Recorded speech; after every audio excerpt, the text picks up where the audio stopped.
এ দেশের 1 ইঞ্চি মাটি রক্ষা করার জন্য, ইমান আর আমল যদি রক্ষা করার জন্য আবার ডাক আসে, কোনোদিন পিছপা পাবেন না, সামনে পাবেন ইনশাআল্লাহ। কিসের 3 বছর, কিসের 14 বছর? এদেশে যদি কিয়ামত পর্যন্ত জেলে থাকা লাগে, ফাঁসি হয়, তারপরও প্রতিবেশীর এরকম আচরণ মেনে নেওয়া হবে না ইনশাআল্লাহ। ওরা পারে না পাকিস্তানের সাথে, পারে না চীনের সাথে, পারে না মায়ানমারের সাথে, পারে না নেপালের সাথে। আমাদের নরম পেয়েছে, ওখানে মার খায় আর আমাদের উপরে প্রতিশোধ। যেখানে যেখানে মার খায় দেখেছেন, পাকিস্তানের বর্ডারে মার খায়, চীনের বর্ডারে মার খায়। আর এই মার খাওয়া দৃশ্যগুলো ওরা সিনেমা বানায় বলিউডে।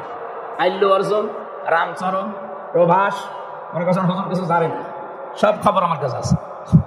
এদেরকে দিয়ে সিনেমা বানিয়ে ওইটা হিট করায় সারা বিশ্বে। ওই টাকা দিয়ে মুসলমান ধ্বংস করার জন্য ব্যবহার। আমরা চাই ভারতের কোন চ্যানেল যেন বাংলাদেশে আর না চলে। ওদের কোন সিনেমা, নাটক, থিয়েটার আমাদের দরকার নেই।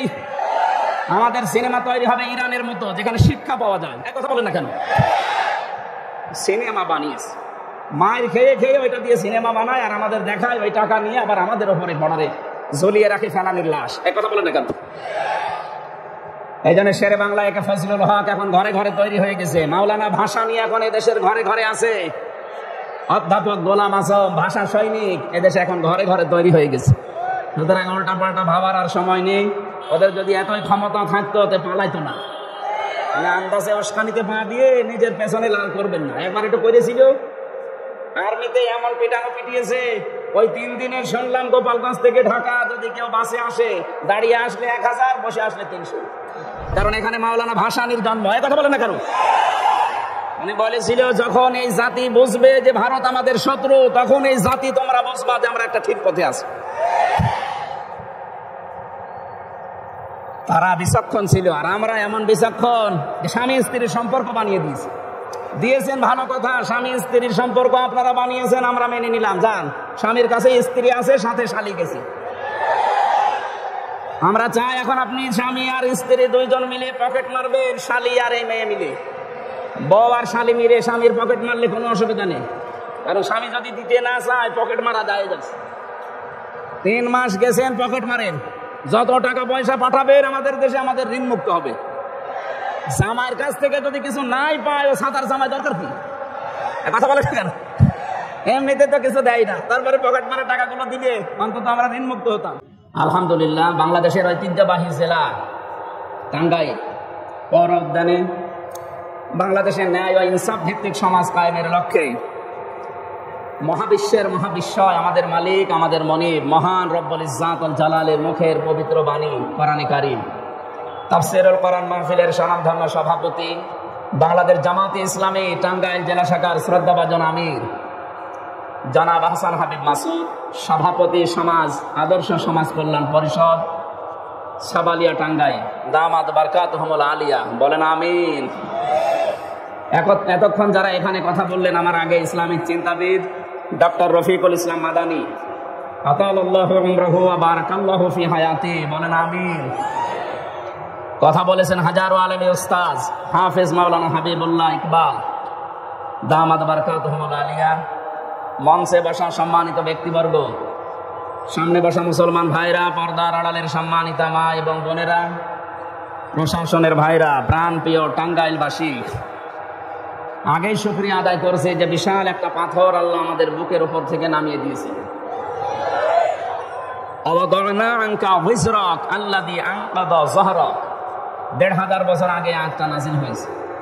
বিশ্বনবীকে আল্লাহ জানিয়েছিলেন, হে নবী, বিশাল বোঝা আপনার পিঠকে বাঁকা করে রেখেছিল, আমি কি ওইটা নামিয়ে দেইনি? ওইটা ছিল আইএমএ জাহিলিয়াতের বোঝা। ১৫০০ বছর পর 2024-এর 5 আগস্টে আল্লাহ আমাদের মাথার উপর থেকে, বুকের উপর থেকে, পিঠের উপর থেকে আওয়ামী জাহিলিয়াতের একটা বোঝা নামিয়ে দিয়েছে। শব্দ দুইটা প্রায় কাছাকাছি, আইএমএ জাহিলিয়াত আর আওয়ামী জাহিলিয়াত। আমি তাফসীরে তাবারির ভেতরে দেখেছি, আইএমএ জাহিলিয়াতে আবু জেহেলের 14টা কর্মসূচি ছিল, 14টা কাজ করতো যতদিন ক্ষমতায় ছিল। আর এই 15.5 বছরে আমি আওয়ামী জাহিলিয়াতে মিলিয়েছি, ওরা 15টা কাজ অলরেডি করে ফেলেছে। তার মানে ওই ১৫০০ বছর আগে যারা কাফের ছিল তাদের চাইতে 1 কাঠি বেশি। কে কথা বোঝে? বিশাল বোঝা আল্লাহ যে নামিয়ে দিলেন, শুধু নামিয়ে দিয়েই শেষ করে দেননি। আল্লাহ বলেন ফাতিলকা বুয়ুতুহুম খাওবিয়াতাম বিমা যালামু, এই সেই ঘরগুলো। বাইতন না দিয়ে বুয়ুত বহু বচন দিয়েছেন, হোম জমির দিয়েছেন। সূরা নাহাল 52 নম্বর আয়াত, 19 নম্বর পারা, 20 নম্বর পৃষ্ঠা, 7 নম্বর লাইনে আছে। যে কথা বলছিলাম, আল্লাহ তাআলা যেন হাতের আঙ্গুল দিয়ে এভাবে আমাদেরকে দেখাচ্ছেন, ফাতিলকা বুয়ুতুহুম খাওবিয়াতাম বিমা যালামু। আল্লাহ পাক বলেন এই সেই ঘর, খাওবিয়াতান আমি উজাড় করে দিয়েছি, পরিত্যক্ত বানিয়ে দিয়েছি, জনশূন্য করে দিয়েছি, সার শূন্য করে ফেলেছি। বিমা যালামু, তাদের জুলুমের কারণে।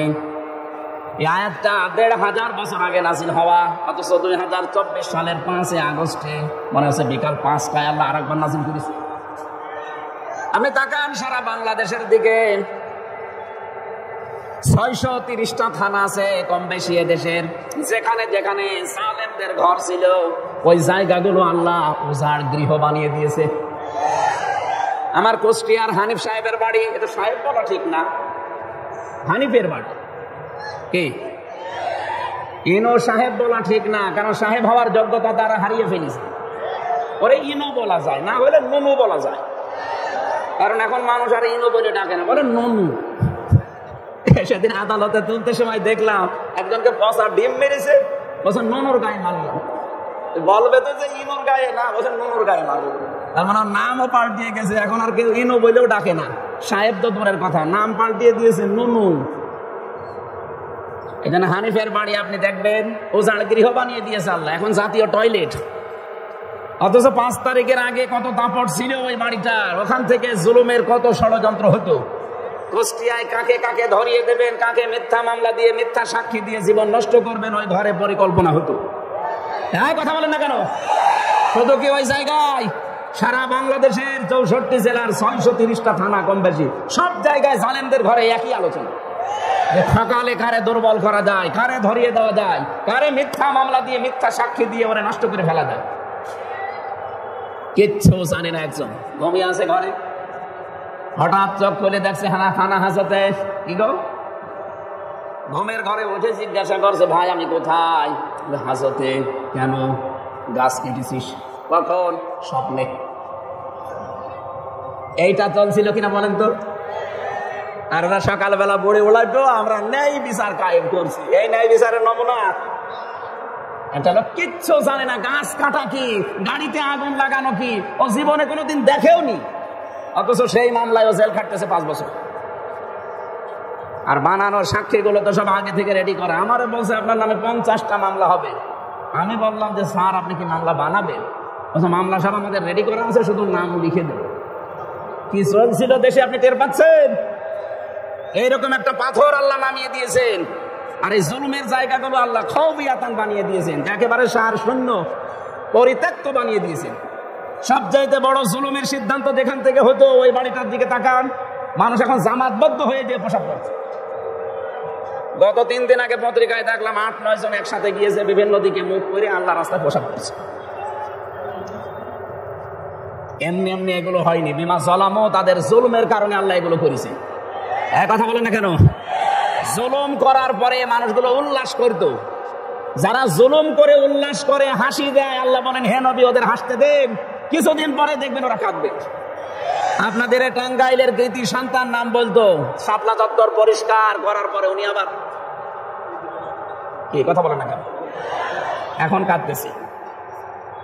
এদের আবার বলে সাক্ষী লাগবে, সাক্ষী তো সে নিজেই, তার ভিডিও নেই। এখন রাত 12টার পরে 2টার ভেতরে পুরা শাপলা চত্বর সাফ করা হয়ে গেছে, কথা যে বলতে পারে, তার আবার মার্ডারের জন্য সাক্ষী লাগবে কোন কারণে? এরকম মানুষ টাঙ্গাইলে জন্ম নেওয়া ঠিক হয়নি, কারণ এখানে মাওলানা ভাসানীর জন্ম। এই কথা বলেন না কেন? উনি বলেছিল যখন এই জাতি বুঝবে যে ভারত আমাদের শত্রু, তখন এই জাতি তোমরা বুঝবা যে আমরা একটা ঠিক পথে আছি।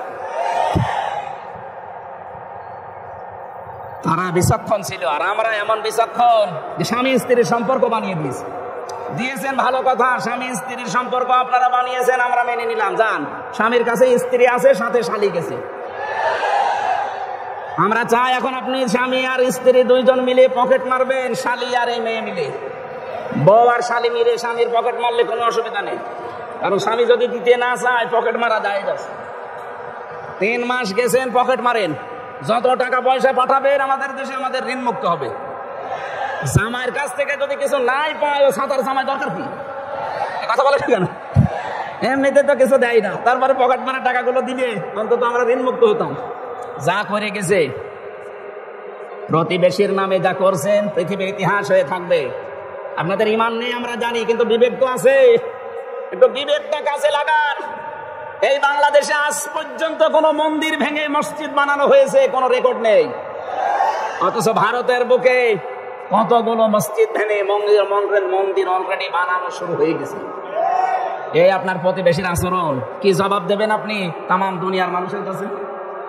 গুজরাটে এতগুলো মানুষকে হত্যার সাথে আপনারা জড়িত, এখনো পর্যন্ত ফিলিস্তিনে মানুষ মরছে, এখনো পর্যন্ত কথা বলছেন না কেন? না, এগুলো সীমা লঙ্ঘনকারীকে আমাদের যিনি মালিক, আপনারা যাকে উপরওয়ালা বলেন, আমরা মালিক বলি। আমাদের আল্লাহ সীমা লঙ্ঘনকারীকে পছন্দ করেন না। ইন্নাল্লাহা লা ইউহিব্বুল মুতাদিন। আপনারা থামবেন, এত হাসি যা আরম্ভ করেছেন অট্ট হাসি, হাসি কিন্তু বেশি দিন থাকবে না। আমি আজকে সকালে একটা টক শো শুনছিলাম কলকাতা, 45 মিনিট, ওখানে প্রায় 7 জন, ওরা সব উদ্রেক প্রকাশ করছে, সব আতঙ্কে আছে। বাংলাদেশে শুধু কিছু আলেমরা হুঙ্কার দিয়েছে যে কয়েকটা কর্মসূচি সরকার হাতে নিন, দেখেন ঠান্ডা হয়ে যাবে। মুশরিক যারা তারা, ওরা এত ভয় পেয়েছে, বলছে আমাদের 7 সিস্টার আবার হারিয়ে যায় কিনা। হারিয়ে না, সত্যি খান খান হয়ে যাবে। ডক্টর মোহাম্মদ ইউনূস ক্ষমতা পাওয়ার পরে প্রথম কথা এইটা, যে এই দেশকে যদি কেউ অস্থিতিশীল করার চেষ্টা করে তাহলে তার দেশের 7 সিস্টার স্থায়ী থাকবে না। আমরা আশা করবো আপনারা প্রতিবেশীর মতো থাকবেন। এদেশের সবাই আপনাদের কাছে সমান, কেন একটা দলকে আপনারা টানবেন? এদেশে কি ওনারাই শুধু আমরা মানুষ না? কথা বলেন না কেন? এই জন্য আমরা আপনাদেরকে উত্তম প্রতিবেশী দেখতে পাই, যদিও এটা আশা করা ভুল। কারণ যারা খনিকে আশ্রয় দেয়, গণহত্যার সাথে ওনারা জড়িত, এটা প্রমাণ হয়ে গেছে। এতদিন পর্যন্ত যাদের নামে মিথ্যা মামলা, ধর্ষণ বলেন আর হত্যা বলেন আর আগুন লাগানো বলেন, এই মামলা দিয়ে যাদেরকে ফাঁসি দিয়ে দিলেন, এদের নামে সাক্ষী ছিল না। কারণ সাক্ষী দিতে হয় দেখে দেখে, তারা সব শুনে শুনে সাক্ষী দিয়েছে।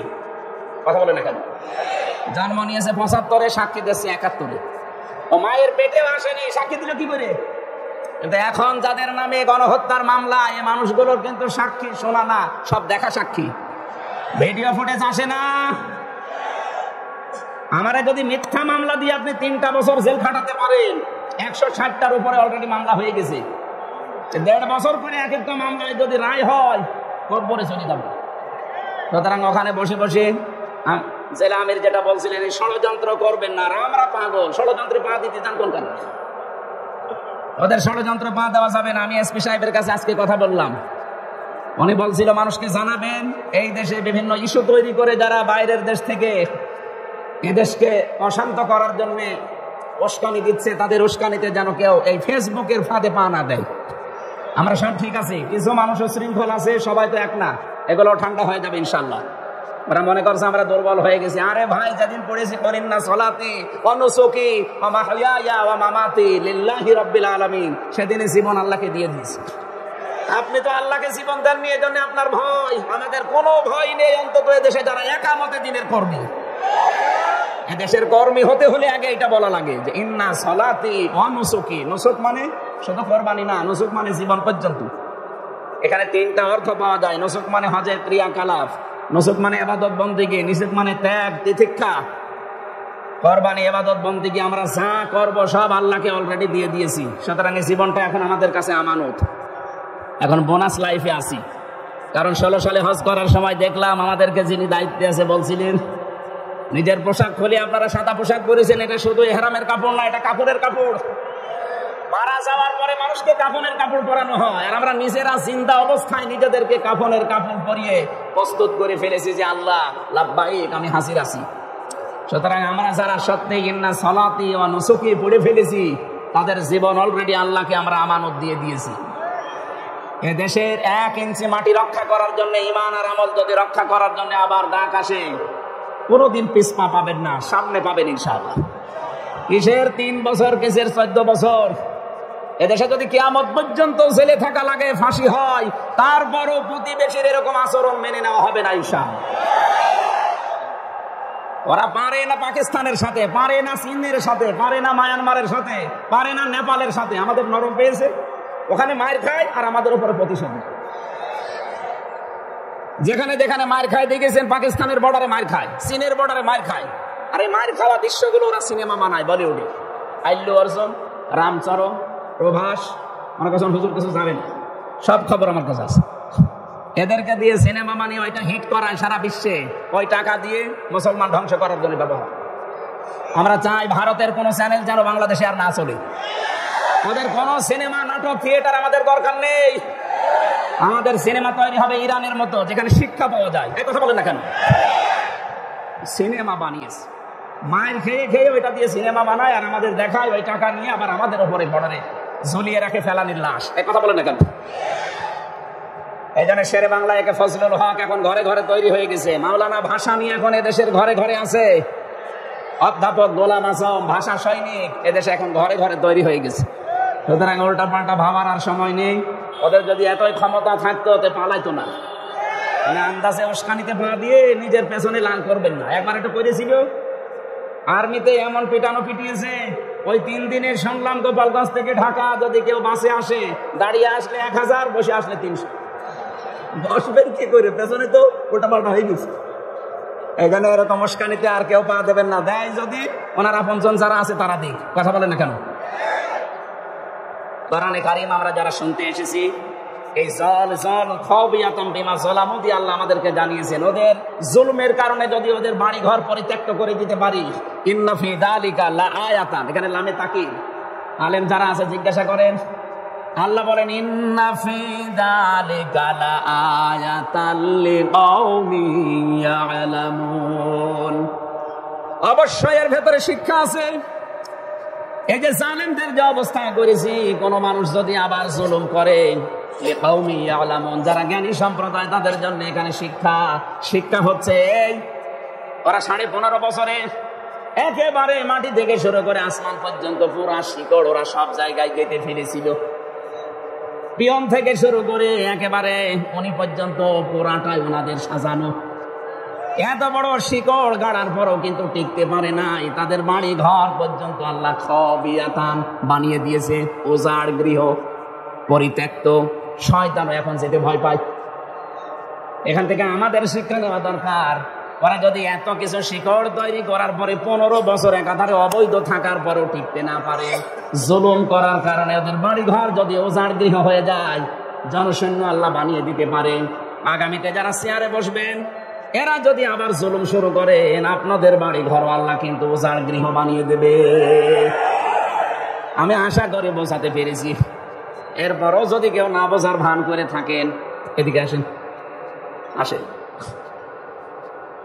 আমরা চাই আগামীতে যারা যাবে তারা যেন জুলুম না করে, কারণ এটা একটা ঘৃণিত কাজ। আমার আজকের তেলাওয়াতকৃত আয়াতে এগুলো সামনে আসবে ইনশাআল্লাহ। একটা গ্রামের উদাহরণ আল্লাহ এখানে আমাদেরকে শুনিয়েছেন কিছু শিক্ষা দিতে। আমি আয়াতটা মিলিয়ে দেখলাম বাংলাদেশের সাথে অলরেডি খাপের খাপ, মমতাজের বাপ মিলে যাচ্ছে। আমরা ওইভাবে কথা বলবো, তাফসীর আকারে লিখে দিয়েছেন তাফসীরুল কোরআন মাহফিল ইনশাআল্লাহ। কোরআনে কারীম আজ পর্যন্ত যারা শুনতে এসেছে নাজিল হওয়ার পরে কিয়ামত পর্যন্ত যারা শুনবে, এই মানবতা 3 শ্রেণীতে বিভক্ত। 1 নম্বরে কোরআন শুনলেই বাধা দিত, এরা কাফের। এরা কি? এই 15.5 বছরে কোরআনের কথা শুনলেই বাধা দিত এমন মানুষ পাওয়া যায়নি।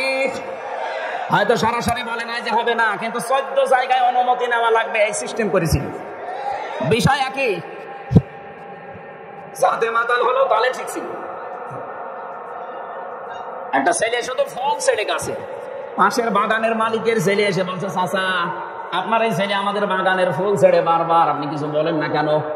চাচা বলছে ছেলেটা একটু মাথা খারাপ, এই কারণে ছেড়ে। ভাতিজা বলছে, চাচা ওর মাথা খারাপ, পাশেই তো আপনার বাগান, ও বাগানের ফুল তো ছেড়ে না। চাচা বলছে মাথা খারাপ, তবে অত খারাপ না। ওরা সাথে মাতাল হলো তাহলে ঠিক ছিল। দেখেছেন 96% মুসলমান এখানে একবারে বলে না যে না কোরআনের অনুষ্ঠান হবে না, যেন না হতে পারে। এই জন্য 14 জায়গায় পারমিশনের ব্যবস্থা করেছিল। কেউ যাবেও না 14 জায়গায়, কোরআনের কথা শুনবেও না। আলহামদুলিল্লাহ পাথরটা সরে যাওয়ার কয়েকদিন পরেই এদেশের গোয়েন্দা বিভাগের সর্বোচ্চ যিনি দায়িত্বে আছেন আমার হোয়াটসঅ্যাপে কল দিয়েছিল। আমার বলছে হুজুর বাংলাদেশের 56,000 বর্গ মাইলের যেখানে ইচ্ছা কোরআনের কথা বলবেন, কারো অনুমতি নেওয়া লাগবে না।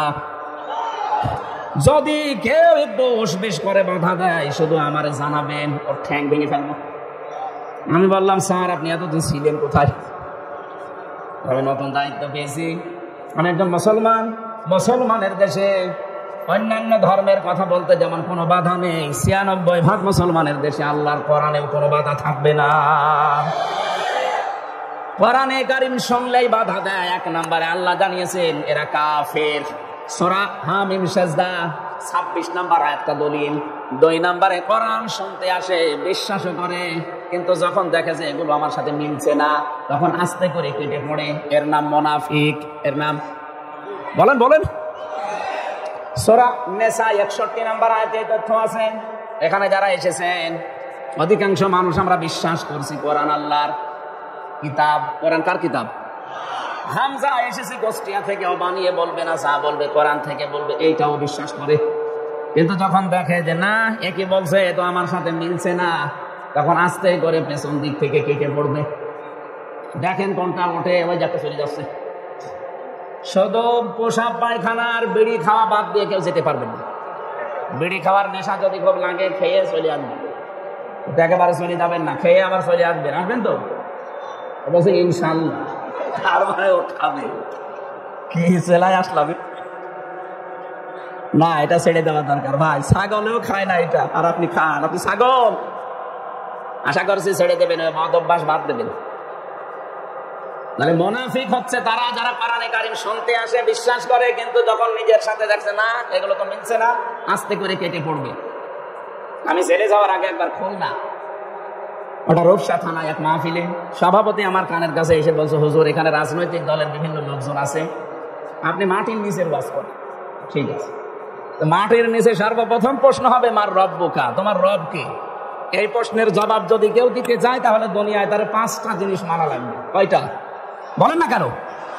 1 নম্বরে রব মানে সৃষ্টিকর্তা হিসাবে আপনি কাকে মানবেন? 2 নম্বরে রব মানে মাবুদ, যিনি ইবাদত পাওয়ার যোগ্য। 3 নম্বরে রব মানে আইনদাতা। 4 নম্বরে রব মানে অভিভাবক।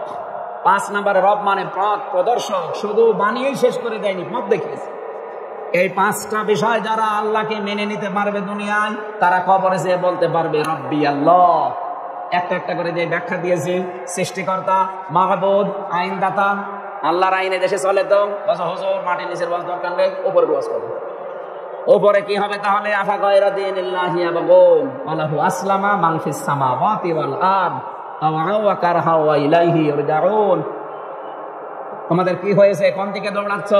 তোমরা কি আল্লাহর দ্বীন বাদ দিয়ে অন্য কোনো কিছু তালাশ করো? অথচ আকাশ জমিনে যা আছে সব ইচ্ছা অনিচ্ছায় আল্লাহর সামনে মাথা নত করে দিয়েছে, ফিরে আসা লাগবে তার কাছে।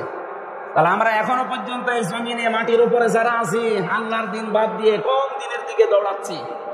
কবরের দ্বিতীয় প্রশ্নে মা দীনুকা, তোমার দিন কি? কেউ যদি এ কথা বলতে চায় দীনুল আল ইসলাম, তাকে দুনিয়ায় 5টা জিনিস মানা লাগবে। কয়টা? আরো জোরে। 1 নম্বরে আত্মসমর্পণকারী হওয়া লাগবে। 2 নম্বরে উন্নত চরিত্রের অধিকারী হওয়া লাগবে। 3 নম্বরে আকীদা শুদ্ধ করা লাগবে। 4 নম্বরে ইখলাস লাগবে আপনার প্রতিটি কর্মে। 5 নম্বরে লেনদেন স্বচ্ছ থাকতে হবে দুনিয়ায়। এই 5টা বিষয় যদি দুনিয়ায় মানতে পারেন, আপনি কবরে যেয়ে বলতে পারবেন দীনুল আল ইসলাম। এবার আমারে বলছে হুজুর এসব দরকার নেই, আপনি পরিবার নিয়ে বলেন।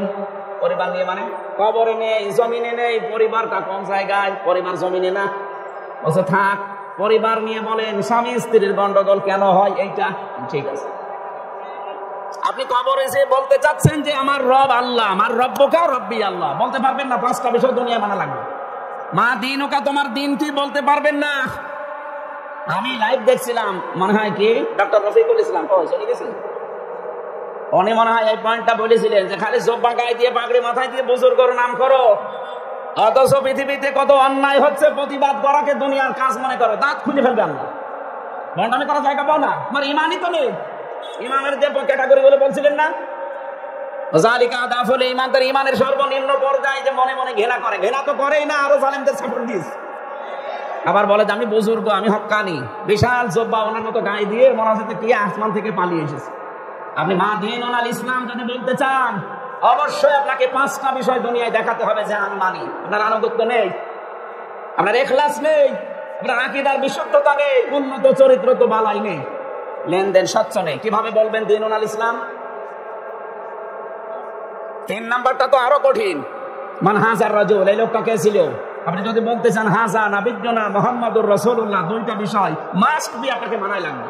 আমি সামনে যদি যাই, সামনে দেখছি উনি আমার এইটা বলার উদ্দেশ্য হচ্ছে আমি যেন কোনো পারিবারিক জীবন, সামাজিক জীবন, রাজনৈতিক জীবন, অর্থনৈতিক জীবন এগুলো যেন না বলে ওই সাংসারিক জীবনে যা আছে স্বামী স্ত্রীর ঠোকামুখি ওইটা বলে শেষ করি।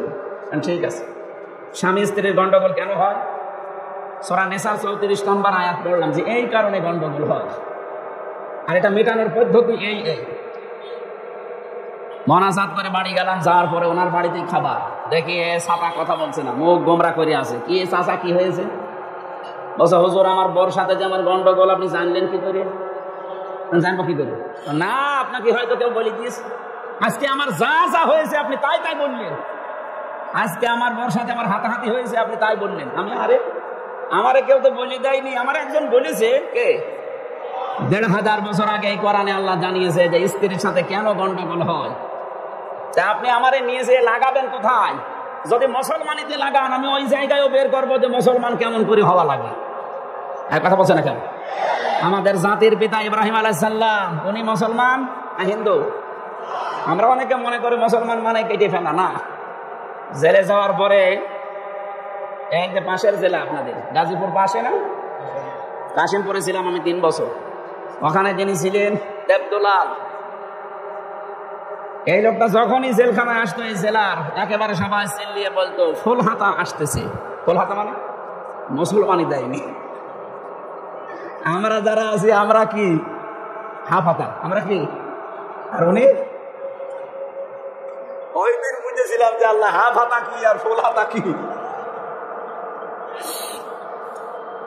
এই লোকটা ফুল হাতা হোক, আমরা মনে করছি আমরা হাফ হাতা হয়ে গেছি, আমরা মুসলমান না। মুসলমান হওয়ার জন্য সর্বপ্রথম আপনাকে আত্মসমর্পণকারী হওয়া লাগবে। আমাদের জাতির পিতা যেটা করেছিলেন, ক্বালা আসলামতু লিরাব্বিল আলামিন। এই জন্য কোরআনে কারিম আমার বিষয়, আমার একটা আলাদা বিষয় আছে, আমি এদিকে যাচ্ছি। কোরআন যারা শুনতে আসে বিশ্বাস করে, কিন্তু ওই সভাপতির মতো যেই দেখেছে না এটা তো আমার বিরুদ্ধে যাচ্ছে, তখন আস্তে করে কেটে পড়ে। এটা মুনাফিক। এটা কি? 3 নম্বরে কোরআন শুনতে এসেছে এবং শুনতেছে এবং কিয়ামত পর্যন্ত শুনবে তারা আল্লাহর ভাষায় যারা মুমিন। কার ভাষায়? ইন্নামাল মুমিনুনা আল্লাযীনা ইযা যুকিরাল্লাহু ওয়াজিলাত কুলুবুহুম।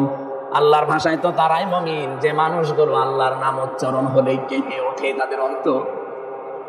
ওয়া ইযা তুলিয়াত আলাইহিম আয়াতুহু যাদাতহুম ঈমানা। তাদের সামনে আল্লাহর নাম উচ্চারণ হলে, আল্লাহর কোরআনে কারিম তেলাওয়াত করলে, তাদেরকে কোরআন বোঝালে তাদের ঈমান যা আছে আরো বেড়ে যায়। এ কোরআন নবী আবু বকরের সামনে পড়েছিলেন, এ কোরআন নবী আবু জেহেলের সামনেও পড়েছিলেন। একজনের কোরআন শোনার পরে ঈমান বেড়ে গেছে, আর একজন কোরআন শোনার পরে শয়তানি বেড়ে গেছে।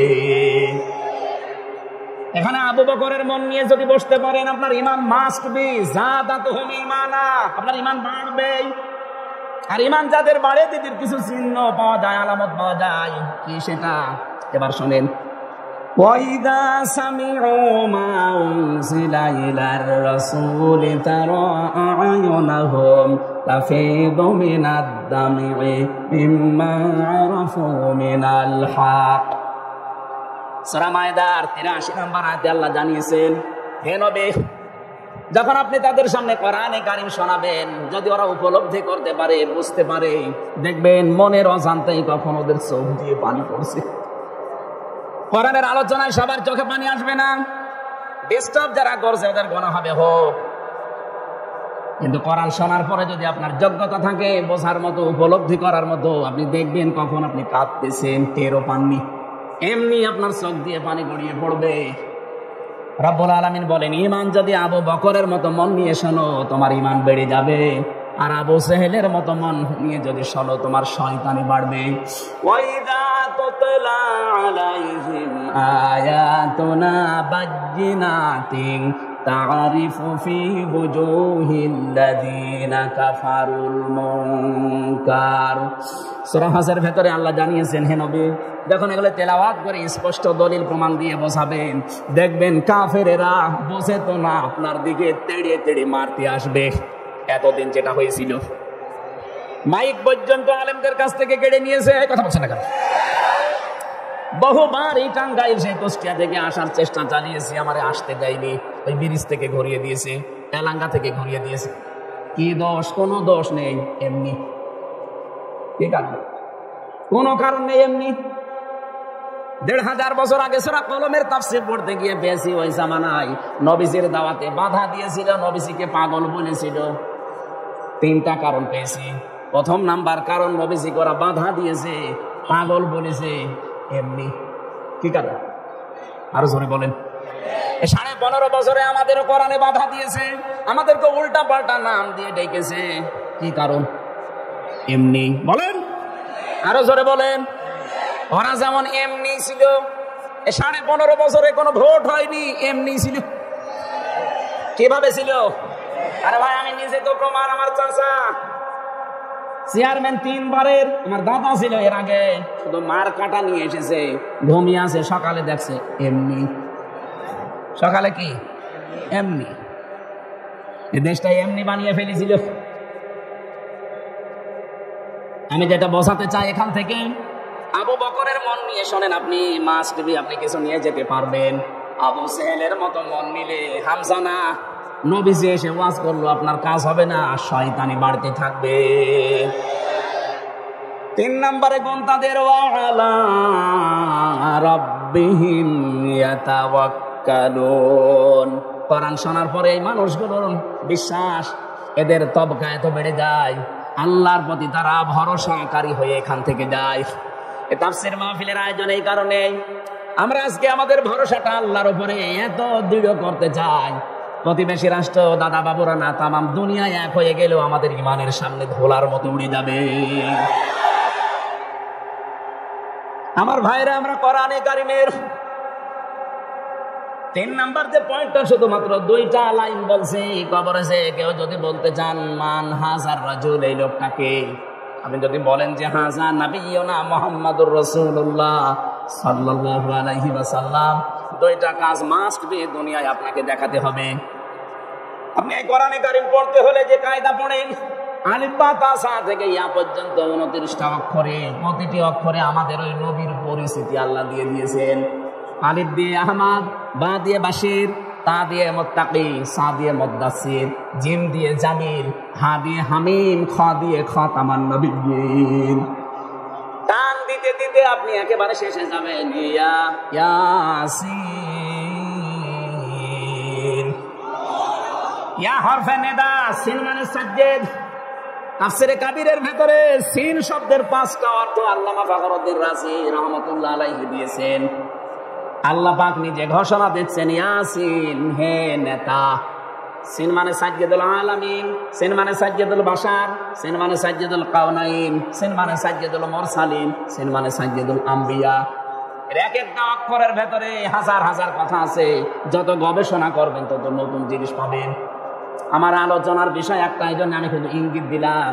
আজ যারা আল্লাহর ঘোষণা দেওয়া নেতা ইয়াসিন, বিশ্বনবীকে যারা নেতা মানেন না, অন্য কাউকে যারা নেতা মানেন, আপনি বিশ্বাস করতে পারেন কবরে যে আপনি ধরা খাবেন।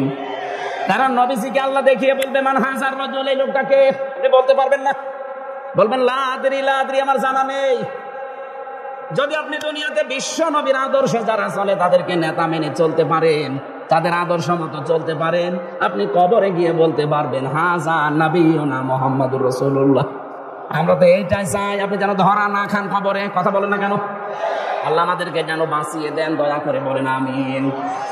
সূরা নাহাল, আয়াতের তাফসীর করতে হলে 8-9টা বিষয় সামনে থেকে বলা লাগে। এর নামকরণ কি, এর ঐতিহাসিক প্রেক্ষাপট কি, এর বাংলা মাতৃভাষায় অর্থ কি হবে, এগুলো সব আলাদা আলাদা করে বলা লাগে। এর আগের আয়াত পরের আয়াতের সাথে সম্পর্ক কি, এগুলো তাফসীরের মূলনীতি, উসুলে তাফসীর। আমার যেহেতু এখন এসার পরে আবার সেই মধুপুরে যে ওঠা লাগবে, এই জন্য আমি খুব তাড়াতাড়ি করছি। সব বাদ দিয়ে আয়াতের ভেতরে প্রবেশ করলাম। আল্লাহ আমাদেরকে এবার একটা উদাহরণ দিচ্ছেন, উপমা দৃষ্টান্ত। অদরাবাল্লাহু মাসালান ক্বরয়াতান কানাত আমিনাতাম মুতমাইন্না আল্লাহ একটা গ্রামের উদাহরণ দিলাম, যে গ্রামটা ছিল নিরাপদ এবং নিশ্চিন্ত। ওই গ্রামে কেউ বসবাস করলে ওখানে নিরাপদে থাকতে পারতো এবং নিশ্চিন্তে। তাফসিরে মুফাসসির দিয়েছেন ইবনে কাসিরে, এটা হচ্ছে মক্কা। এটা কি, আমি কেন বলছি বারবার এই কথাগুলো, এখান থেকে কিছু শিক্ষা নিয়ে আসবে। এবার আপনি 47-এর আগে দেশটার দিকে তাকান, যাই ছিলাম, আমি ইতিহাস পড়ে যা দেখেছি, আমরাও নিরাপদেই ছিলাম। কথা বলেন না কেন? এই দাদাদের চক্রান্তে ওই সময়ে দেশটা, ওনাদের থেকে পাকিস্তান আর আমরা দুইটা ভাগ হয়ে গেলাম। এরপরে দেখেন এই যে 71 সালে ষড়যন্ত্র করে আমরা যেন দুর্বল হয়ে থাকি, এই কারণে পাকিস্তান থেকে আমাদেরকে ওরা আলাদা করে দিয়েছে। ওনারা পাকিস্তান থেকে আমাদেরকে আলাদা করে দিয়েছে, এই জন্য নাকি সারা জীবনের ওনারা আমাদের বন্ধু। ওনারা কি বলেন না কেন? পাকিস্তান থেকে মাত্র একটা ভাগ আমরা বের হয়ে গেছি, এই জন্য যারা করে দিল এই কাজ, আমাদেরকে যারা আলাদা করে দিল পাকিস্তান থেকে, তারা যদি আমাদের বন্ধু হয়। ডক্টর ইউনূস উনি চাচ্ছে 7 সিস্টারের মাধ্যমে ভারত যেন আরো 7 ভাগ হয়। আপনারা 1 ভাগ করে যদি বন্ধুর দাবি করেন, আমরা তো 7 ভাগ করে দেওয়ার চেষ্টায় আছি। আমরা কত বড় বন্ধু আপনি টের পাচ্ছেন? আরে ভাই, আপনি 1 ভাগ করে যদি সারা জীবনে বলতে পারেন আমরা তোমাদের বন্ধু, আমরা কয় ভাগ করবো? 7 সিস্টার, 7 ভাগ করার চেষ্টায় আছি। আপনার বড় বন্ধু আমরা। এখান থেকে আল্লাহ বলেন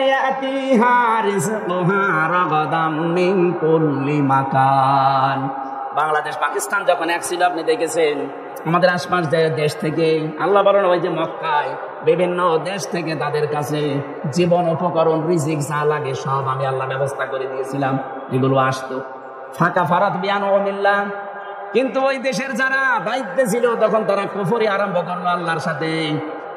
এই কুফরের ভেতরে কয়েকটা বিষয়। 1 নম্বরে তারা আল্লাহর বিধান এবং আল্লাহর পাঠানো সব চাইতে বড় নিয়ামতের ভেতরে 2 নম্বর নিয়ামত নবীজি। আল্লাহর 1 নম্বর বড় নিয়ামত কোরআন, নাম কি? 2 নম্বর বড় নিয়ামত নবীজি।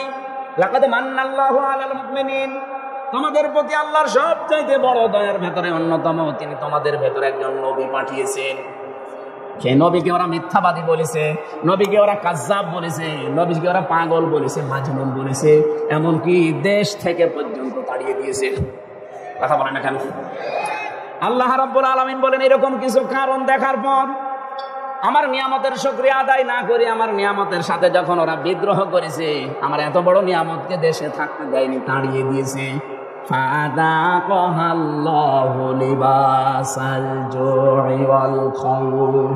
তখন আমি আল্লাহ ওদেরকে পোশাক পরিয়ে দিলাম 7 চাকাতে, মজা চাকাতে আস্বাদন করার জন্য। 1 নম্বরে দিলাম ক্ষুধা, 2 নম্বরে দিলাম ভয়। তাফসীরের ভেতরে দেখেছি খোদার ভয় আমার আল্লাহ এমন বেশি দিয়েছিলেন, ওরা পায়খানা পর্যন্ত গরম করে ওর সাথে মদ মিশিয়ে বড়ি বানিয়ে খেত। এত দুর্ভিক্ষ লেগে গিয়েছিল। নবীজি যখন দাঁড়িয়ে দেয়, আল্লাহর নবী তখন কাবা শরীফের দিকে ওই জায়গায় মুখ করে বলেছিলেন, কাবা, আমার বড় ইচ্ছা ছিল তোমার খেদমত করবো, কিন্তু তোমার নিষ্ঠুর সন্তানরা আমারে থাকতে দিল না। হ্যাঁ, তবে আমি যাচ্ছি। আল্লাহ যাবার সময় তাকে সূরা কসসের 85 নম্বর আয়াতের শেষেরটা শুনিয়েছিলেন, লারাতুকা ইলা মাআদ। হে নবী, আপনাকে যেখান থেকে ওরা তাড়িয়ে দিল, লা এখানে আলেম আছে, নামে তাকিদ দিয়েছেন। আল্লাহ গ্যারান্টি দিয়ে বলেন, হে নবী, অবশ্যই আপনাকে আমি আবার এই জায়গায় ফিরিয়ে নিয়ে আসবো। শুধু ফিরিয়ে নিয়ে আসবো না, সম্মানের সাথে নিয়ে আসবো।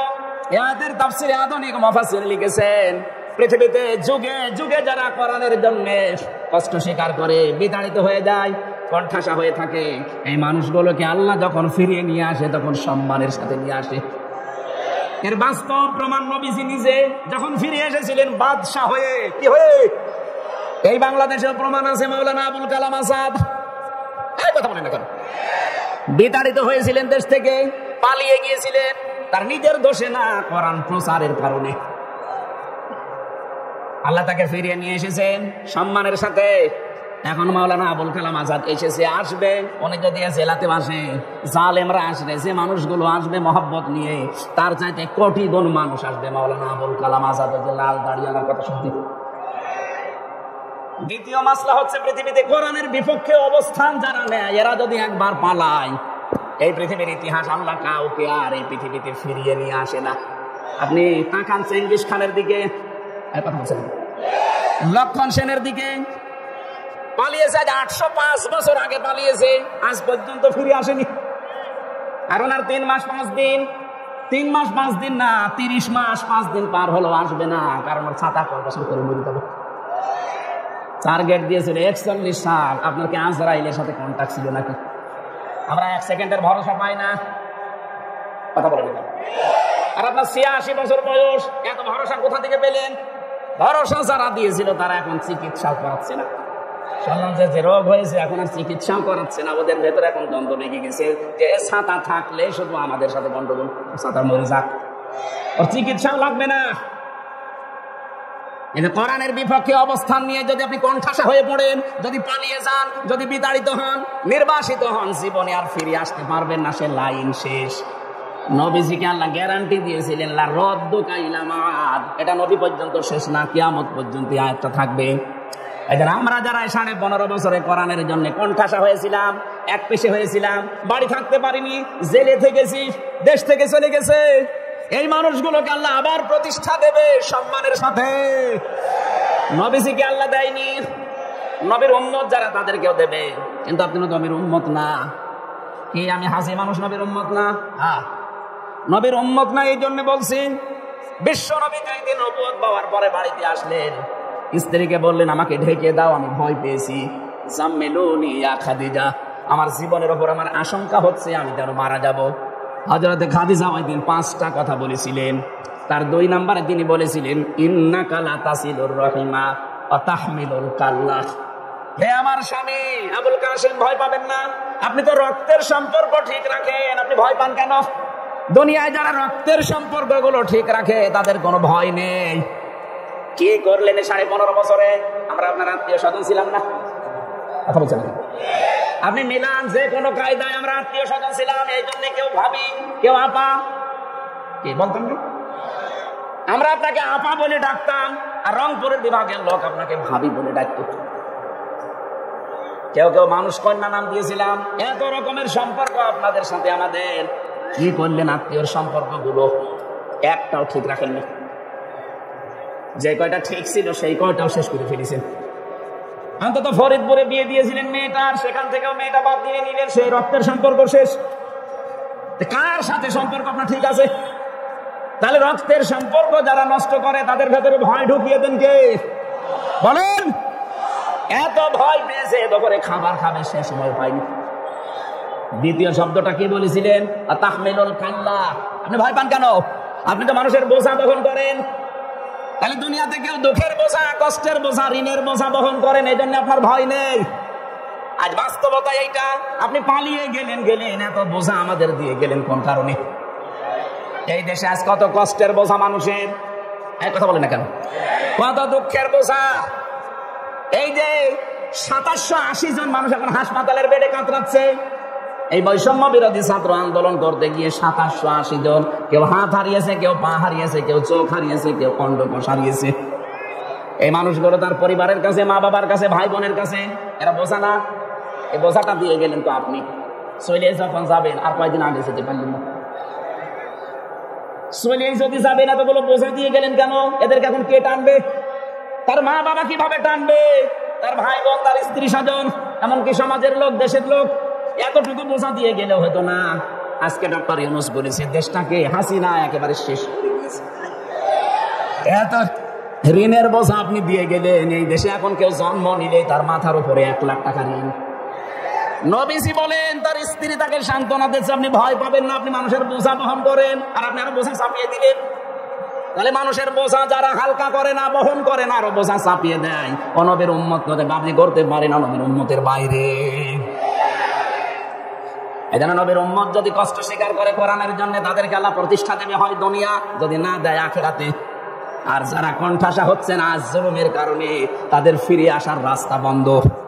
আপনার ইতিহাসের দিকে, বাপদাদার দিকে তাকান, একটাও ফিরে আসেনি। চেঙ্গিস খান তাহলে ফিরে আসতো, হিটলার ফিরে আসতো, লক্ষণ সেন ফিরে আসতো, ওরা যখন আসে না আপনারাও আসবেন না, আর আপনারা না আসলে আমরা খুশি। আমরা চাই অন্তত হজ তো করেছেন হাজী সাহেব, আল্লাহ বিল্লাহ করে বাকি জীবন কাটান, তাও কিয়ামতের ময়দানে হয়তো হাসির কাতারে দাঁড়াতে পারবেন। যা আরম্ভ করেছেন হাসির কাতারে না, শেষ পর্যন্ত দেখা যাবে আবু জেহেলের কাতারে দাঁড়িয়ে আছে। আল্লাহ রাব্বুল আলামিন বলেন, তারা আমার নিয়ামত গুলো পাওয়ার পরে যখন নবীকে পর্যন্ত দেশে থাকতে দেয়নি, আর 15.5 বছরে আল্লাহর নিয়ামত গুলোর সাথে কি করলেন? নবী এখন নেই, নবীর ওয়ারিস আছে আলেম। কথা বলেন না কেন? এই আলেমদের সাথে কি করেছেন আপনি? আমি তো নিজে সাক্ষী। আমি ছোট হই খাটো হই, আমার নামের আগে তো একটা আলেম লেখা আছে। আমার মাজার উপরে দড়ি লাগিয়ে, আমার পায়ের সাথে ডানটা বেড়ি দিয়ে, তবে একটা না দুই পায়ে দিয়ে আবার মাজার সাথে আবার আরেকবার আটকিয়ে দেয়, পেছনে হাত হ্যান্ডকাপ দিয়ে বেঁধে মাঝে গরু টেনে নিয়ে যাচ্ছে। এটা তো আমার উপর গেল, বাকি আলেমদের অবস্থা তো আর খারাপ করেছিলেন মাওলানা মামুনুল হক। কি করেছেন তার হুইল চেয়ারে করে নিয়ে গেল একটা বেটারে। 3টা বছর লোকটা আমার পাশে ছিল। আমি সত্যি করে বলছি লোকটা ভালো মানুষ আমার দৃষ্টিতে, কারণ 3 বছর এক ঘরে আমি দেখেছি লোকটার ঈমান, লোকটার আমলের ভার কত। আমি একটা যুবক মানুষ, আমিও তো হাফেজ, 1-1.5 পারা পড়লে আমার পায়ে ব্যথা করে, অথচ ওনার বয়স 50, আমার বয়স 53, 33। আমার এখন 33 আর ওনার মনে হয় 53। চেষ্টা চালাচ্ছে, কিছু কিছু ফেউ লেগে আছে পেছনে, যারা এতদিন মুনাফিকি করেছে, যারা কওমি জননী নাম দিয়েছে, তাদের কারণে পেরিয়ে দিচ্ছে। কত বড় মানুষ, মানে বিবেক কত মরে গেলে এরকম একটা জালেমকে কওমি জননী দিতে পারে। এত দুর্নীতি করেছিল এই দেশে, 350 এমপি তো পালিয়েছে, জাতীয় মসজিদের ইমাম পর্যন্ত পালিয়েছে। কয়েকদিন পরে আবার এসেছিল জোর করে দখল করার জন্য, জনগণ জোতা দিয়ে পিটিয়েছে। পরের দিন আবার স্ট্যাটাস দিয়েছে, জোতা মেরেছে তাই কি আমার গায়ে লাগে। আরে শয়তান, গায়ে লাগা লাগবে? মানুষ কত নিচে নামতে পারে। ওই জামানায় নবীর সাথে বিয়াদবি করেছিল, এই জন্য আল্লাহ 2টা পোশাক পরিয়েছে, একটা ভয়ের আর একটা খোদার। এই জামানায় যারা আল্লাহর নবীর ওয়ারিসদের সাথে খারাপ ব্যবহার করলেন, মাওলানা জসিমউদ্দিন রহমানী সাহেবকে জঙ্গি মামলা দিয়ে 10, 11 বছর, 12 বছর পর্যন্ত বিনা কারণে আপনি আটকে রাখলেন। এই লোকটাকে এত কষ্ট দিয়েছে, আমি ওনাকে 20 দিন দেখা করেছি তার সাথে, এত কষ্ট দিয়েছে, এক ব্লকে 24 ঘন্টা 5 বছর কারোর সাথে কথা বলতে পারে। আন্দাজে এক তকমা পেয়েছে জঙ্গি। কিসের জঙ্গি? সবচাইতে বড় জঙ্গি তো তারা যারা মানুষ হত্যার সাথে জড়িত। এই গণহত্যা এখন প্রমাণ হচ্ছে, সবচাইতে বড় জঙ্গি তারা, এর সাথে যারা জড়িত ছিল। এটা বিশ্বে প্রচার করা দরকার যে এরা আসল জঙ্গি।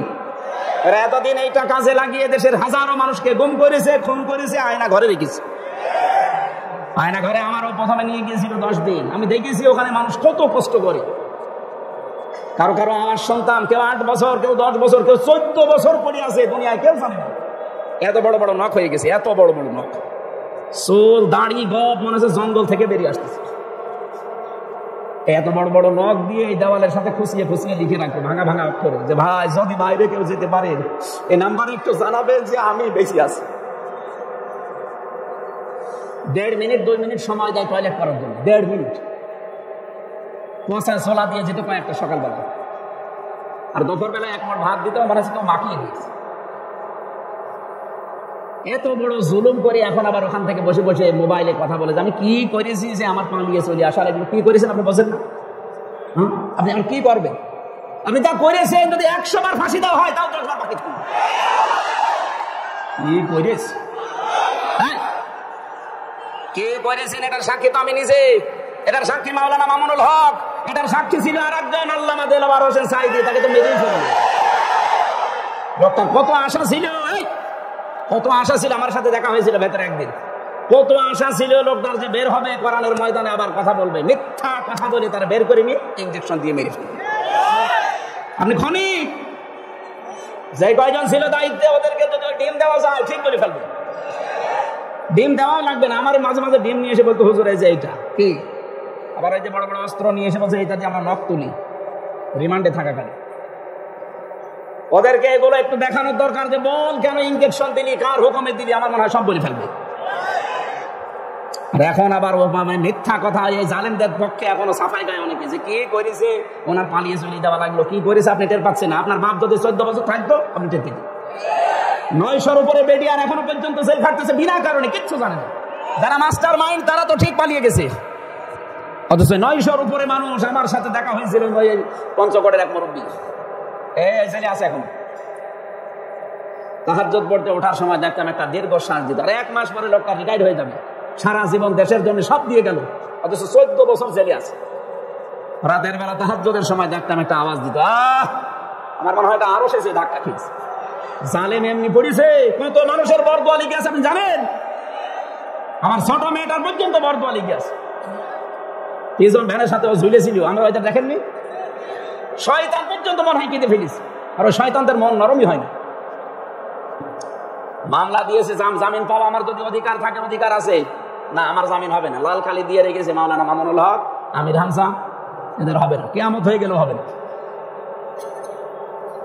এত বড় বড় জুলুম করেছে, আর এখনো জালেমদের পক্ষে সাফাই গান। আপনি মানুষ, আপনি জানোয়ার। ওরা নবীদের বিরুদ্ধে অবস্থান নিয়ে ওদেরকে আল্লাহ পোশাক পরিয়েছিলেন, খোদার পোশাক, ভয়ের পোশাক। আল্লাহ এই জামানায় নবীর ওয়ারিসদেরকে অত্যাচার করার কারণে খোদার পোশাক আর ভয়ের পোশাক, বারবার দুর্ভিক্ষের ভয় দেখাচ্ছে। কারণ তারা যে কাজ করেছিল, এই কাজের জন্য আল্লাহ শাস্তি দিয়েছে। এখানে প্রায় 7টা পয়েন্ট ছিল, আমি এখন আর বলতে পারছি না। 45 বাজে, ওখানে যে 7টায় ওঠা লাগবে, 40-45 কিলো পথ। আগামীতে আসলে কথা বলবেন সামনে।